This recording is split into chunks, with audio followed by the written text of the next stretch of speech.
What is up, you beautiful happy hustlers out there? Kerry Jack here, and I hope that you are absolutely crushing the day.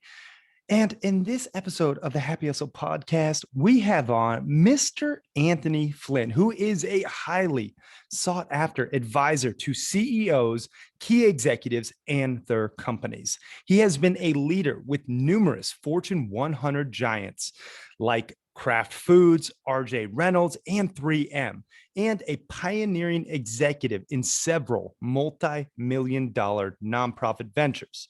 Now, he is going to talk to us all about increasing productivity, sustainability in life and business, and time versus energy management. We are going to get pretty much an audio masterclass on how to absolutely crush it in your business, in your life, and really optimize your productivity in the process. He's the founder of the amazingceo.com, and he has this really awesome 120 planner that we're going to get into. But you guys are going to just really appreciate Anthony's vibe. He's just a really amazing dude. And yeah, I enjoyed connecting with him, and I know you were going to get a lot of value with this episode. So just listen to the end and shout us out. Check out his 120planner.com. And let us know what you think of this episode. You know, leave us some comments and reviews on Apple iTunes and Stitcher, or maybe send a little DM to Anthony or myself and say, yo, hey, I was listening to this episode on the Happy Hustle podcast and I loved it, man. I just want to send some gratitude. You know, that stuff circulates and we really appreciate it as well. So without further ado, after a quick message from this episode's sponsor, we are going to dive into the Happy Hustle podcast. And real quick, guys, I just want to give a huge shout out to this episode's sponsor, Nootopia. And if you have listened to the show before, you know these are my favorite nootropics. And I personally subscribe to the less is more approach. You know, I don't take a bunch of crap. I'm more interested in a minimalistic mindset when it comes to optimizing my health and well-being. However, these are some of my go-tos when I do have to power through a busy day, when I do have a lot of podcasts, or, you know, I have to do some writing or content creation or something that really uses my brain power. These proprietary blends of these natural ingredients make up these nootropics, which are brain optimizing supplements. This particular world domination box is the best I've ever seen. And I don't say that lightly. You know, I don't recommend crap that I don't use myself. And this really is a box of 9 different formulas that you can use at different times, depending on what you got going on. There's a specific purpose for each of these different nootropics. So check it out at nootopia.com/happy hustle. It's nootopia.com/happy hustle. You can save some money on the actual world domination box itself, and then check them out. And best part, really, you got nothing to lose because it comes with the money back guarantee. So check them out. All right, now let's get back to this episode. All right, Anthony Flynn, welcome to the Happy Hustle podcast, my brother. I'm super excited to connect. Man, it's an honor to be here, brother. Thank you so much for having me, man. And I've been waiting on this moment, brother. You're full of energy. I love your spirit, and I'm so grateful God brought us together.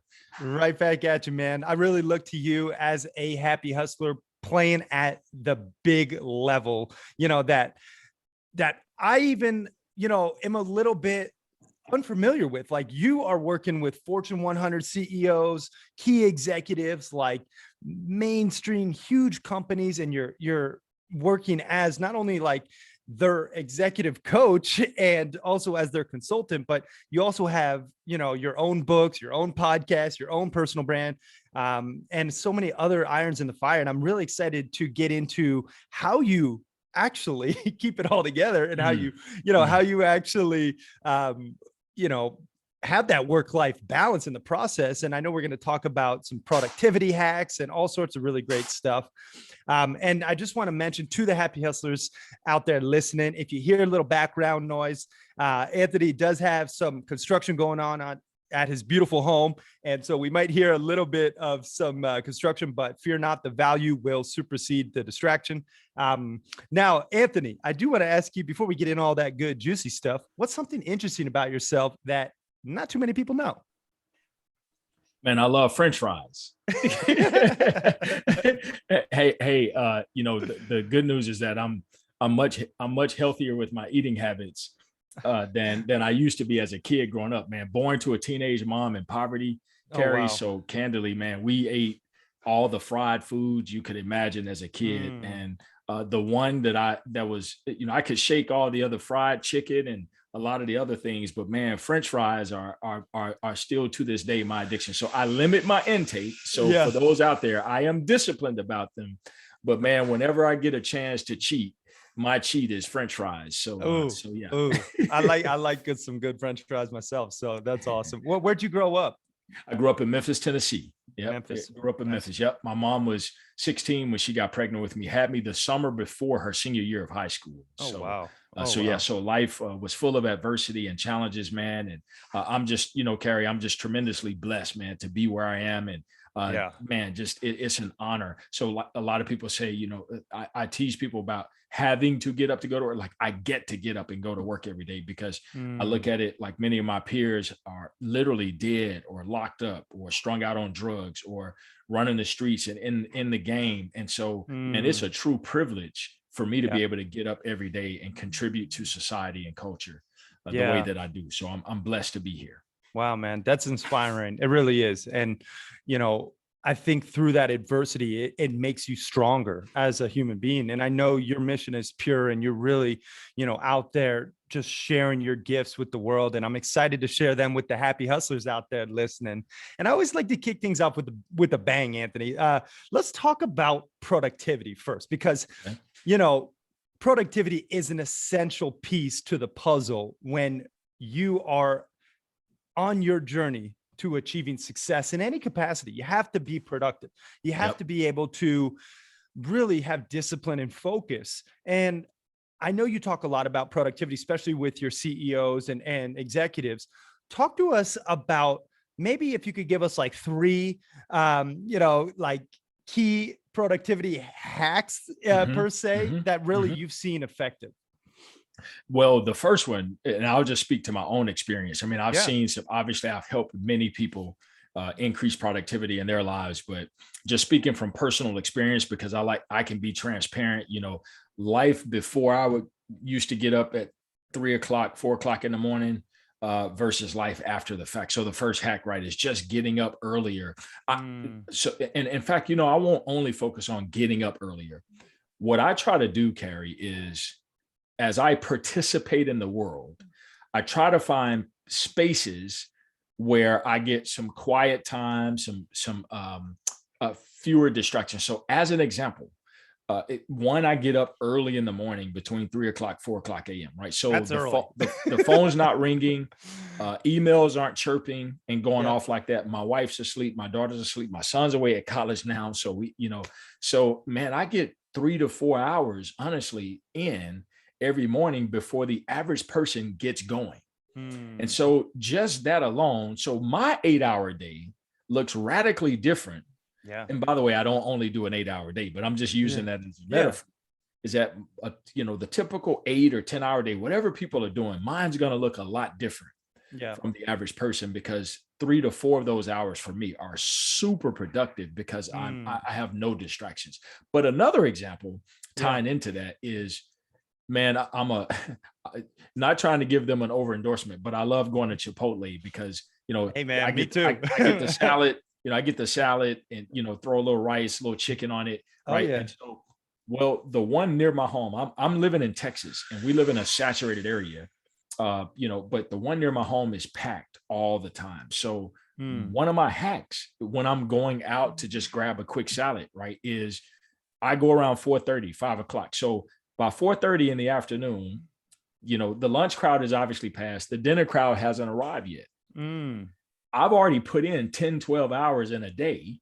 yep. And so that's dinner time for me now, Yep. 4:30, 5 o'clock PM. Now I'm in the bed at 9 o'clock, 9:30 at night. But Yep. my point is that the way my day is structured, as an example, I look for opportunities where normally I would have a lot of traffic or where the Yeah. average human being has to deal with a lot of traffic and distractions. Yep. I try to carve my day out to where I limit those distractions that are within my control, Mm. right? That's a And great point. yeah, Yeah. Really is. I mean, and I just want to speak to it. Like, first of all, getting up early. I personally, when I hear you're getting up at 3 a.m., my heart sinks a little bit. I'm like, oh my gosh, if I had like, I'm like a 6:30, 7:30, like depending on what I got going on kind of guy. Sure. But I do Sure. agree, getting up early, like really is a game changer. But then using that time productively, like Yeah. especially for reflection and meditation. Can you talk to us just, I mean, I just want to extract a little bit of that initial 4 hour window, like when you are getting up, what's that look like? Like, what's your routine? Yep. So Tuesday, Thursday, Saturday, Sunday, I'm working out, right? And so those days are, that's my gym time. So I'm usually a couple hours to 2.5 hours, between commute, gym, et cetera. Right. I'm getting that time. And that's me time. That's personal development. I'm listening to podcasts. I'm Yep. listening to gospel music, et cetera. So that's another hack, by the way. So during my workouts, so I'm getting physical fitness in, but I'm also getting spiritual fitness and personal development in at the same Mm, time, right? So another hack where I can do two productive things at once. yep. I'm not suggesting read a book and drive at the same Yeah. time, right? No. Right. Yeah. But I am saying I can work out and get spiritual development, emotional development, and psychological development, et cetera. So that's another hack for me. Um, Yeah. but on Monday, Wednesday, Friday, man, it's work time, right? And so my biggest rocks, my hardest feats of the week, if you will, if I'm working on a big project, if I'm working on a huge campaign, if I try to knock those things out bright and early in the morning when my energy level is its highest. Mm, And so that's intentional yeah. because, many people shirk back from doing things that they don't appreciate, Yeah. value, or enjoy doing, right? For me, it's lean in during the times where I have the highest amount of energy and I'm most likely to be productive. That's a great point. So basically what you're saying, when you do have that energy, focus on your most viable, most important tasks. Yes. And I'm curious, do you use like the Pomodoro method, or like do you use like a focus timer? Do you do like 30 minutes on, 10-minute break, or like what's Uh, your workflow look like? yeah. Great. So I actually visited, I had a young man that I mentor for years, and he actually used to work at Google.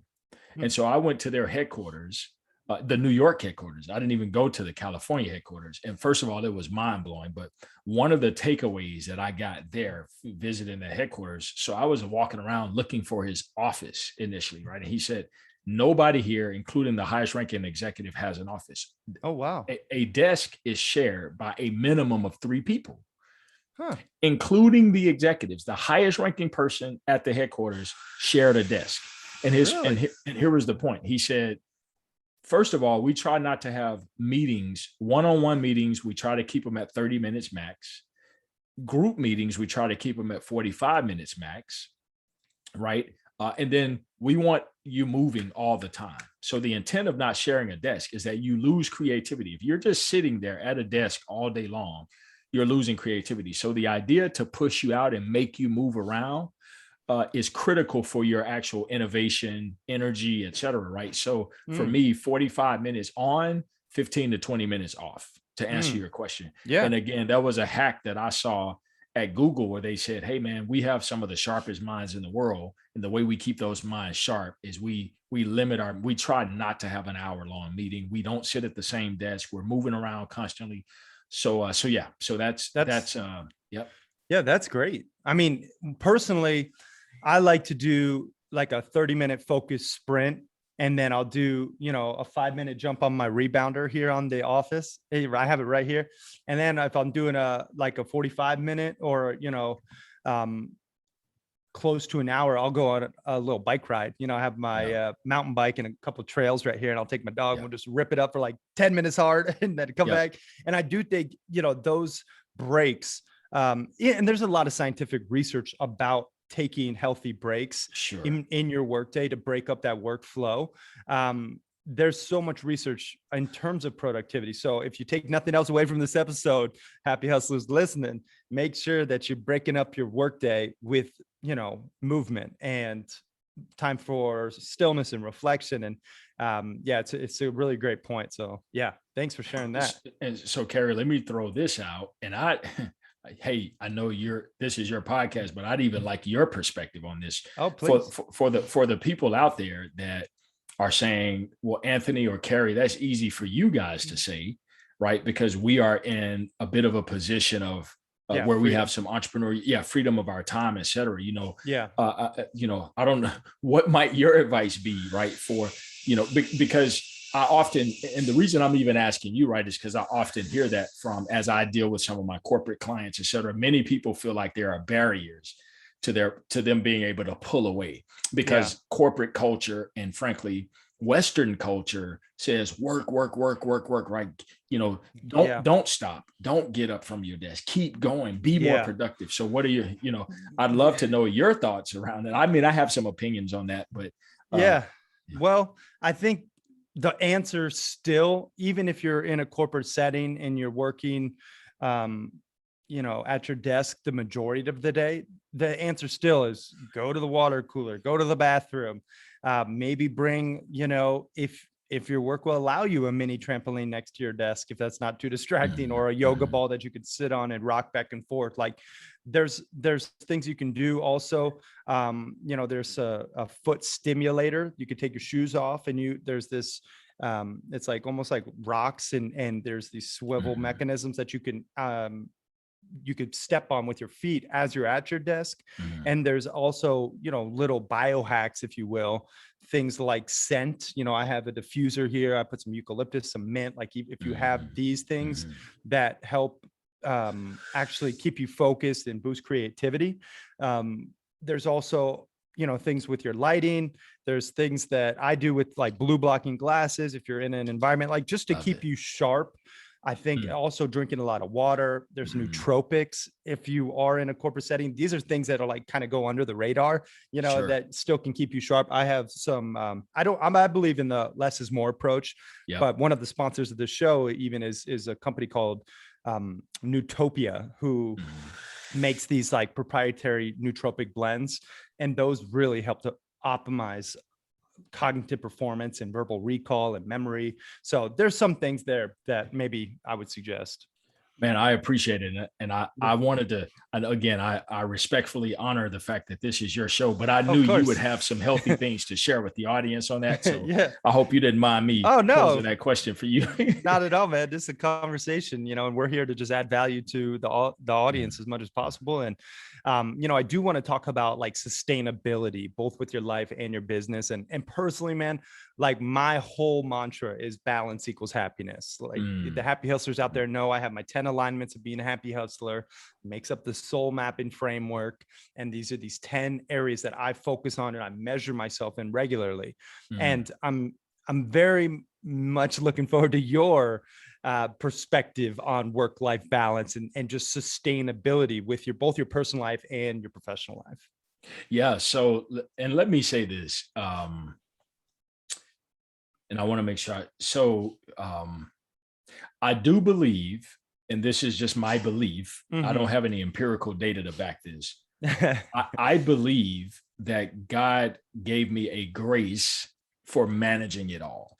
Mm. In fact, I'll say this, um, to the point where my son, who's off playing college lacrosse at a top Mhm. notch, top 20 program, Yeah. um, I got an email from the head coach, and he said, our academic advisor, our weight coach, our coaching staff, the seniors, et cetera, we believe your son has, in his words, elite level skills at managing it all. Right. Wow. So he's got a 4.0 GPA and blah, blah, blah, and he's a freshman. So I say that to say Wow. that God gave me a grace Yeah. to manage it all in my life, but also to help others who are battling this. So as I Love it. share, I want to say that I think it's important because I don't want the idea of you and I talking, Carrie, our routines and regiments to create more stress for the Yeah. audience, Yeah. right? And so I preface it by saying that, but man, I have the ability to compartmentalize in a way that keeps me healthy, right? I can literally cut it off.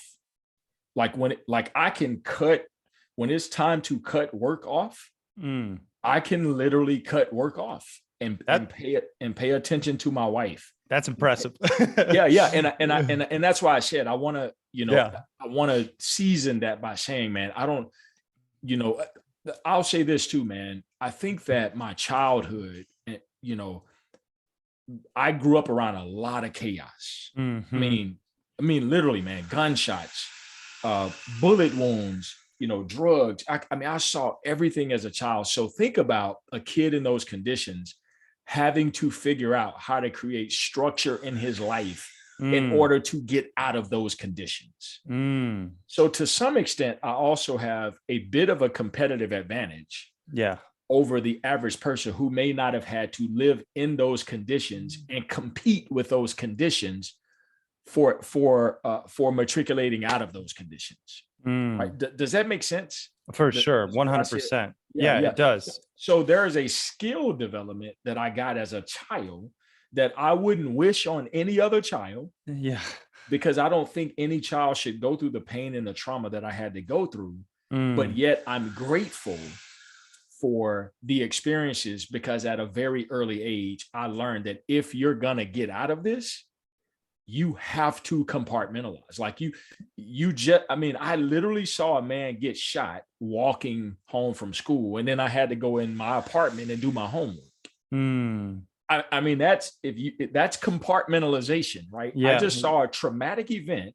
Yeah. So fast forward, an argument at work is nothing. Yeah. For me to say, hey, I'll catch back up on that tomorrow. Yeah, exactly. And so if people can learn the skill of compartmentalization, then when it's time to work out, they can focus on working out. And when it's time to eat and enjoy family, they can focus on eating around the table and enjoying family. And when it's time to read, they can focus on reading. And when it's time to et cetera, et cetera, et cetera. Exactly. Yeah. That's I don't know. Powerful. No, it's powerful, man. I just want to echo that, because one of my key principles to happy hustling a life you love, and I say it a little differently, but I actually like yours better, is you must give equal importance to each area of your life, but focus on one at a time. But truly, the word compartmentalize is a more accurate description of the concept that I'm discussing here. And, unfortunately, Anthony had to learn how to compartmentalize through just environmental circumstance. And, this isn't necessarily a traditional approach to learning this skill, obviously, but the overarching concept, I hope the happy hustlers out there can take away just the focus aspect and the compartmentalizing aspect of when you're here working, work. When you're there working out, work out. When you're with your family, be with your family. With your family. Yes. Exactly.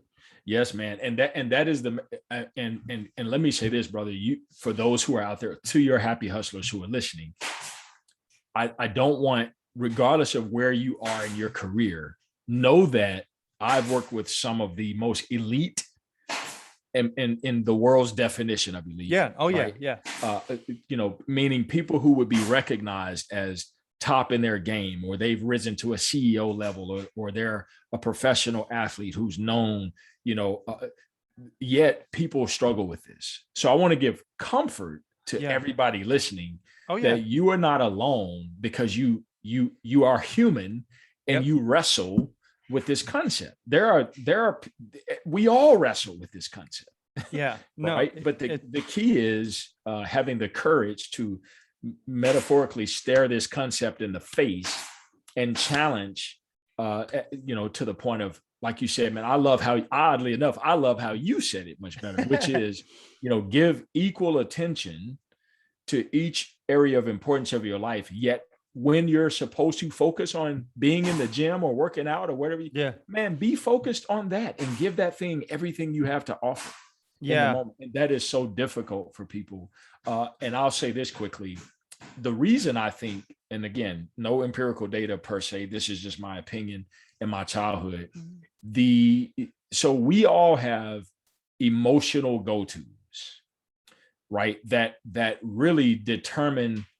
So I can make a decision mentally. Talking about my addiction, right? I can make a mental decision that I'm not going to get French fries. Back to my opening addiction. Yeah. And yet, emotionally, I might still imbibe, even though mentally I know I shouldn't, right? The logic behind it makes sense. And yet I participate in doing things that I know logically I'm saying I don't want to do or don't make sense for me. So why do people do that? My philosophy on that, again, my philosophy on it is that we have emotional go-tos that drive us and drive our decision making, even though logically we know at times we shouldn't be doing or making some of the decisions that we make. Yep. And I think that if people can learn what their governors are, it would be life-changing for them. So most of us aren't really in touch with our governors. I mean, we talk about being in touch with our governors. It sounds cool to sit around the table at the office or wherever and talk about your governors. But if you were really to be introspective, are you truly in touch with the things that govern your life? Because talking about them is one thing, but living it out is an entirely different thing. And so you need to be in touch with your emotional go-tos, your emotional defaults, and your governors that are actually dominating and controlling your life.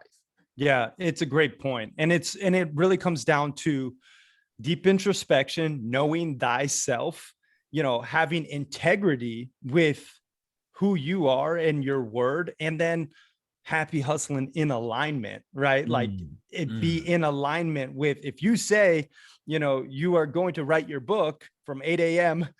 to 9 a.m., you should be, first of all, have the integrity with yourself and the discipline to go do the work, and it's like having the alignment. If you say you give 10% of your paycheck, make sure that you have the integrity and the alignment that you actually follow through, and that you can look at yourself at the end of the day proud of the person you are. So it's great points all around, Anthony. I do want to talk about like time versus energy management, and like, this is a really interesting concept, because time is our most precious commodity in my opinion, but also just like, it's a fact, right?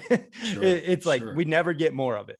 And a lot of people I find waste it. I even sometimes, like when I'm watching, maybe like a streaming show, and I'm like, oh, okay, one more episode. Like, I feel like bad about myself because I'm like wasting time, and it's like, I know you have to have the balance of both, like turning it off and turning it on and all of it. But just in terms of time versus energy management, what is your take on this concept?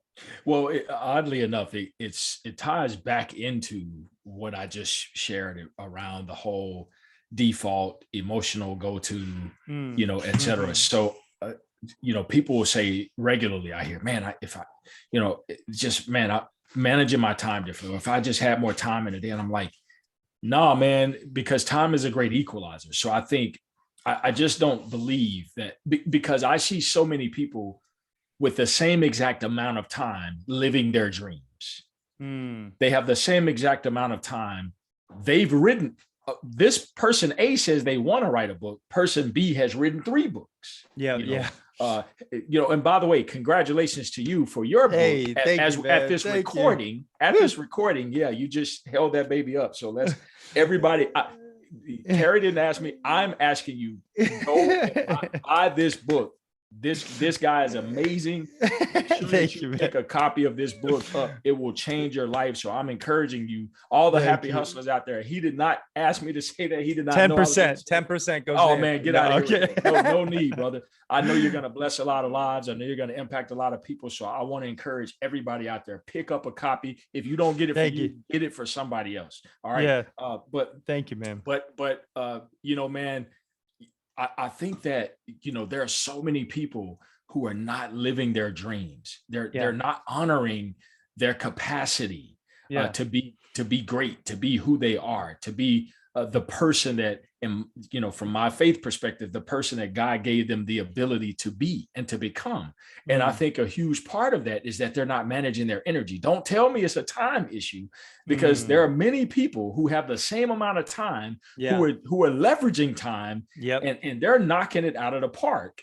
with the integrity and the fabric of who they are in Yes. context, right? In context of who they are soaring in their space, and they have the same exact amount of time. You need to recalibrate your energy and put your energy where you say you actually value. So if you say you value producing content, put your energy into producing content. If you say you value family, put your energy into family. If you say you value whatever you say you value, remember, it's your value, not mine. Yeah. And so when I'm working with a lot of my executives, I tell them, look, we're going to come up with goals that you said you wanted to accomplish. These aren't goals that I want you to accomplish.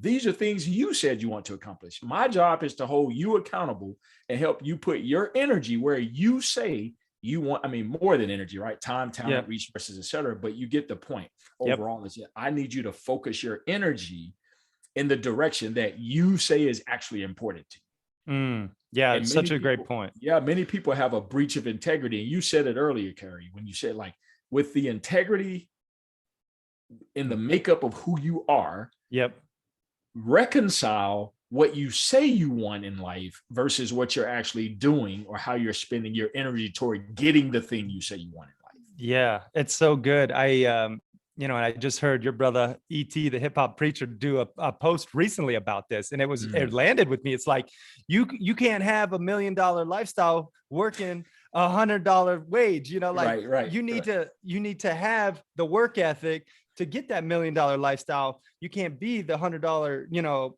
per week wage. And I butchered that, but that was the concept. No. It's like, Absolutely. the concept. Explain like what he was saying. Well, I don't know that particular, but here's the bottom line. But here's the bottom line. I think the bottom line is that your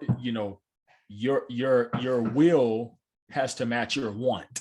Exactly. Is like, so if you want $1 million, being willing to do what it takes, what were those who have $1 million, what were they willing to do exactly to get to the $1 million? Sacrifice. And not the people, not the people who just inherited it. And I say that respectfully. It's nothing wrong with inheriting it.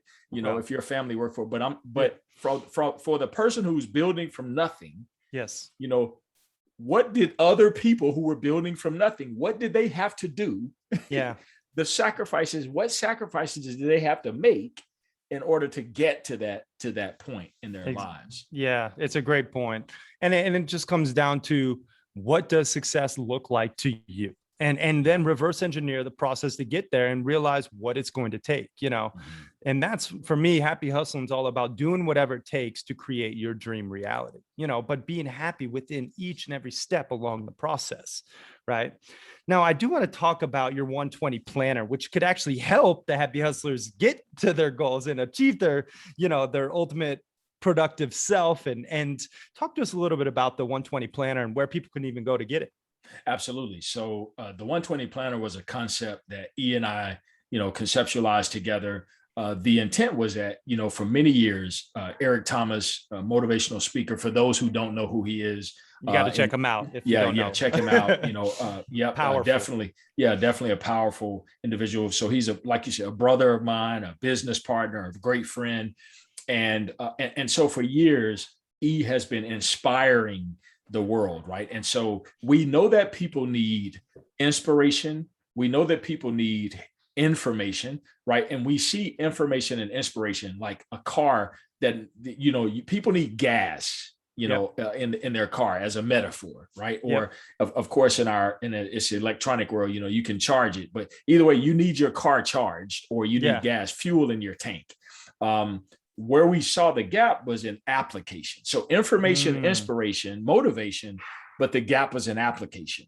Yes. And so with my skill set, E is like the Energizer Bunny, man. He is he is amazing. The skill set the guy gave me was really to support with application, right? So how do we give you information and inspiration to help you convert that to application? So with that, we created the 120 planner, which is designed to help people first and foremost understand who they are and how they're wired. So E has an assessment called the flight assessment that he created, where you can take the assessment, understand your makeup, your wiring, your natural preferences versus your adaptive preferences, et cetera. And then the 120 planner allows you, when within context of how you're wired and how you're built, to set goals and objectives for yourself in 90-day increments in order to help you accomplish the things you say you want. So for a lot of people, the first challenge for them, Carrie, is that they don't even like, why is it that I say I want to be on stage as a motivational speaker, but I really enjoy being alone and in isolation? Well, your wiring and makeup, there's a DNA about you that you first need to understand before we decide the next direction in terms of what you want to accomplish with your life. And so the 120 planner gives you that balance of being able to understand your makeup and wiring, plot it out, chart it out, and then we build 90-day plans for you for accomplishments based upon how you're wired.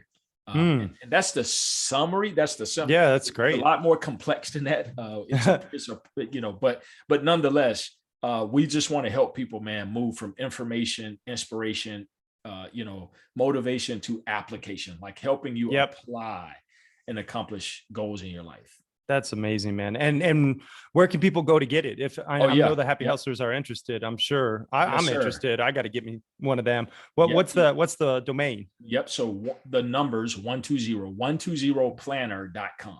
Awesome. 120planner.com. And there you can find the 120 planner. And Yeah. And what's also really cool, guys, if you want, Anthony has a couple books, but one called, and this is super relevant, The Happiness Map, finding fulfillment in work and life. And then you also have the Execution Pipeline. So if you guys want to check those out, you can go to amazingceo.com.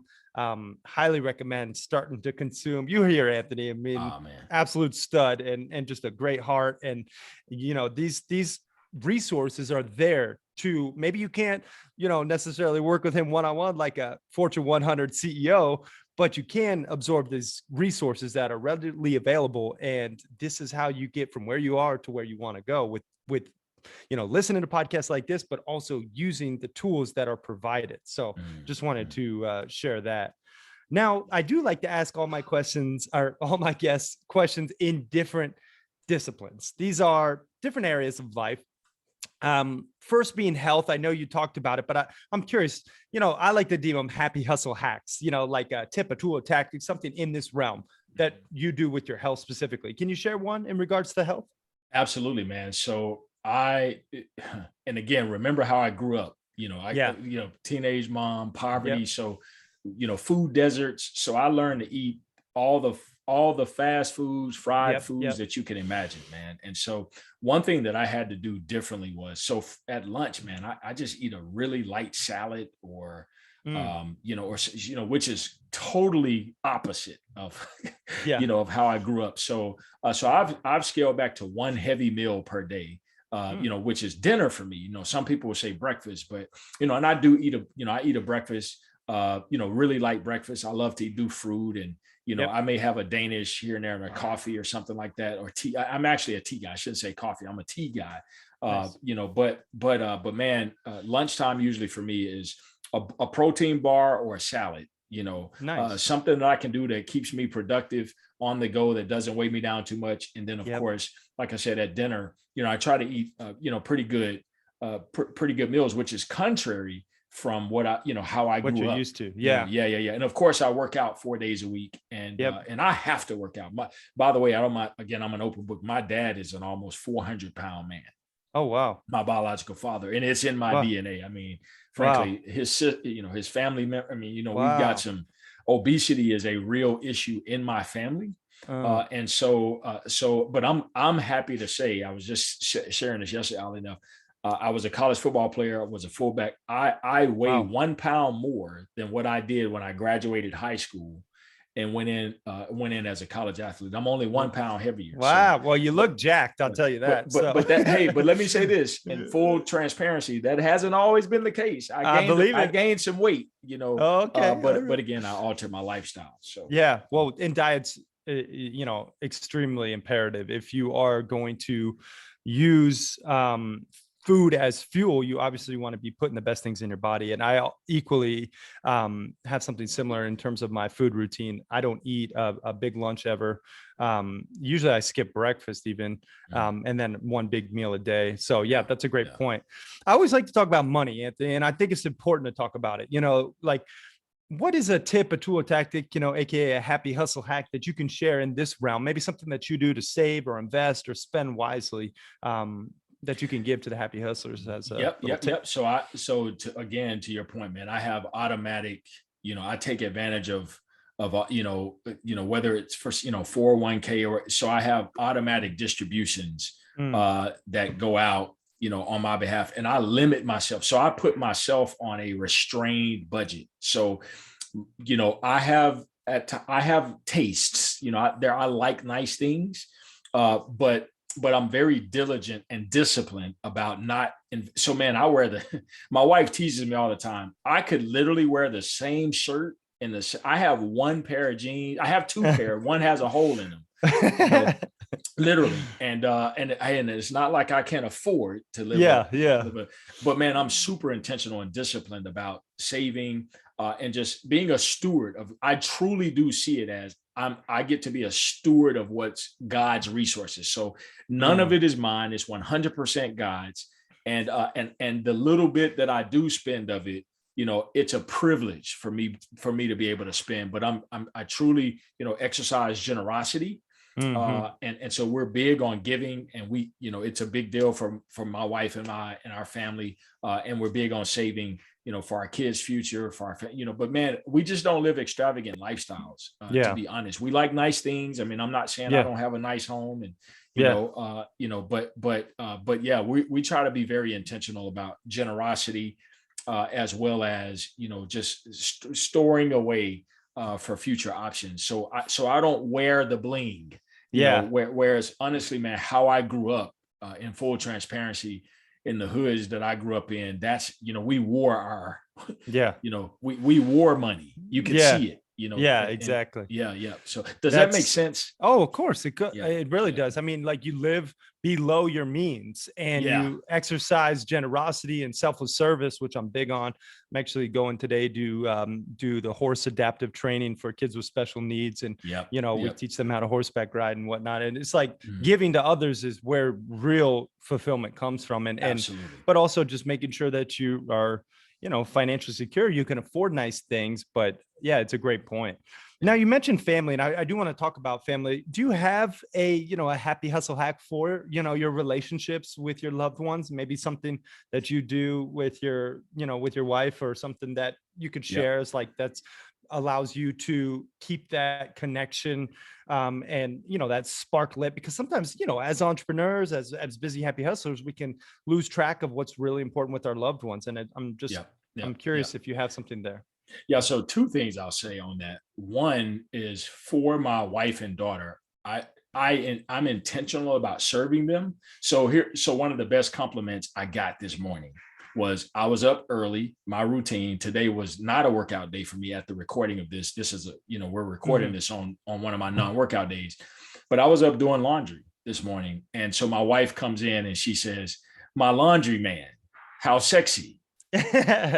Right. And I do all of my wife's laundry. Literally, my wife does no laundry at all. Right. That's awesome. I made the bed up this morning because normally, I'm out of the house. I happen to be here for the construction today. So this morning she got up and went into her closet to get dressed, and I snuck in and made the bed up for her, and had her laundry folded and everything for her. And so I do that on purpose, right? Because for me, what it represents is, don't forget to keep serving your wife and your family. So the literal, because I'm back to the preferences, because I'm task oriented, in my profile, it shows up, I'm a secondary people orientation, primary task orientation. I don't want to get too technical in language here, but the point is, because I know that tasks are running through my head. So are there tasks that I can do for my wife and daughter that for them bring them joy and excitement, right? And so I do intentional tasks that I know feel that provide a relational connection and fulfillment for them. Yep. Does that make sense? For sure. All right. For All right. sure. Okay. And then one more thing on that. And so I could share numbers of that, but I'm just sharing Yeah. that one thing. One more thing on that is each day, everybody gets this question from me, and that is, how can I serve or support you today? I love that So question. at that point, sometimes my daughter needs 30 minutes of a dialogue from me. Sometimes she just needs 2 minutes Yeah. of a dialogue from me. Sometimes she says, Dad, I'm just fine. But what it does is that open-ended question forces her to think about how I might serve her better, differently. But it also puts me in a position where I better be ready to respond to whatever she has to say. Yeah. Yeah. You're Right. right. That's a great question. That for my wife, that for my daughter, that for my son. He's away at school. Yep. So we have carved out 3 nights a week that we talk, and I ask him the same question. Love it. Yeah. Those are powerful. I mean, service over self and giving to those you love and care about. And I really do like that open-ended question that allows for them to respond in an honest way. Yeah. Now, I do want to talk about, spirituality. And personally, I'm a man of God, as you are. And but I also, I like to learn from other religions and faiths. Like I take in, my dad was Catholic, my mom was Jewish, so I'm like a spiritual mutt, but I believe in a higher power and having faith in something, and so I'm curious, what's your spiritual routine, or if you have a happy hustle hack in this realm that you could share? I do. So every morning, and this is no exaggeration, I shouldn't say every morning, 5 days a week, Monday through Friday. So let me make sure I'm clear. Yep. I do not get out of the bed. I am guilty of grabbing my phone before I get out of the bed, but I grab it for the sake of opening up the Bible app. Okay. Nice. It's 100% Monday through Friday for, I don't know, for probably 5 or 6 years now. I've been doing this routine where I study scripture on the Bible app on my phone. And then I have 4 groups of people that I actually send it out to. Oh, cool. Consistently. And so part of that is, for, sharing with them, but it's also accountability for me. Yeah. They're counting on that. Yeah. Every single Monday through Friday, at least, not every single morning, but Monday through Friday, they're counting it. It doesn't matter where I am in the world. When I get up, the first thing I do is I grab that phone and go for the Bible app. Cool. Specifically. Yeah. As an example, and I mean, we're regular churchgoers. I have accountability partners, and I'm huge on my spiritual development, man. So that's great. It's a big deal for me. It's a big part of success, in my opinion, too, is like having that faith, realizing, that there is a power much greater than us. And it's important to have that discipline too in that realm, like the spiritual realm. So now this has been great, Anthony. And before we wrap up, I always like to ask my guests just the rapid fire round questions. This is basically where I ask you random questions and you answer honestly. First thing that comes to mind. Are you ready? I'm ready. I hope I'm ready at least. All right. Favorite food? Go. French fries. I know. I figured that. Favorite movie? Aquila and the Bee. Nice. Favorite book? Ooh. Man, that's a great one, brother. Because I read a ton. I mean, I got a book. I keep books on me at all times. But just knee-jerk reaction. I'm gonna say there's a book called "The Leader Who Had No Title" that I read by Robin Sharma. I read that book many years ago. The leader who he also wrote a book called "The Monk Who Sold His Ferrari." But okay. I had to check that one. Best business advice. Don't overestimate who you actually are at the expense of underestimating who you have the ability to become. Oh, wow. Love that.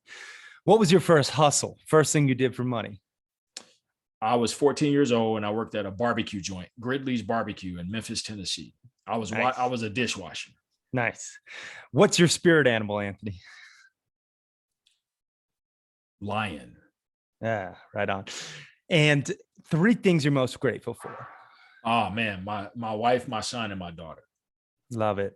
And if you had one billboard for the world to see, and this is going to be your last piece of content ever created, what's that billboard read?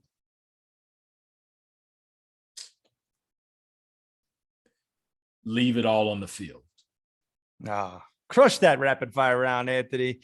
Man, I just want to take a moment to acknowledge you. Thank you very much, brother, for sharing your love, your light, your wisdom, your years of experience and business acumen, and how to optimize productivity, and just how you show up in the world, like your kind heart, and especially what you went through, your adversity as a kid. It's inspiring. And I hope the Happy Hustlers tuned in and got a lot of value and take action on all of this great wisdom that was shared. And so I just want to say thank you, man. Man, I'm so grateful for you, man. It's an honor to be here. And I truly, truly, truly want the world to know you are the real deal. Everybody, man, Thank you, man. I honor this guy. I'm honored that God allowed us our paths to cross, man. Thank you for being such an incredible human being. Appreciate that, man. I really received that. Now, final question. But before I do, I want to give you a chance just to say any last words to the audience. Man, you're not going to ask me. You didn't ask me to do this, but I want people to invest in your book, man. Thank you, man. You are. I want people to have the opportunity to experience what you're trying to offer, the impact and the change you're trying to offer the world, man. It means a lot, and I want people to be able to experience that. Thank you, man. TheHappyHustleBook.com. If you guys do want to take Anthony up on his shameless plug for me, I appreciate that very much. And final question, Anthony, what does happy hustling mean to you? Man, so I'm a huge fan. One of my favorite passages is the parable of the talent in the Bible. And the summary of it is where he says, to one he gave 5 talents, to one he gave 2, to one he gave 1. The one with the 5, when it multiplied and turned it into 10, 2 turned it into 4, but the one buried his talent. Right. And so the premise for me every day is I get up every day with a joy, happy to actually go hustle and add value to the world with the intent of multiplying, making a multiplied impact on the world. So for me, that's what happy hustling means, man. It means getting up every day with joy and exuberance and hustling to make the world a better place, and leveraging the gifts and talents that God gave me to contribute to the world and see multiplication as a result of my contributions. Oh, mic drop. Hot fire, Anthony. Thanks so much for watching and listening, y'all. And thank you, Anthony. This has been amazing. We are out. Peace and love.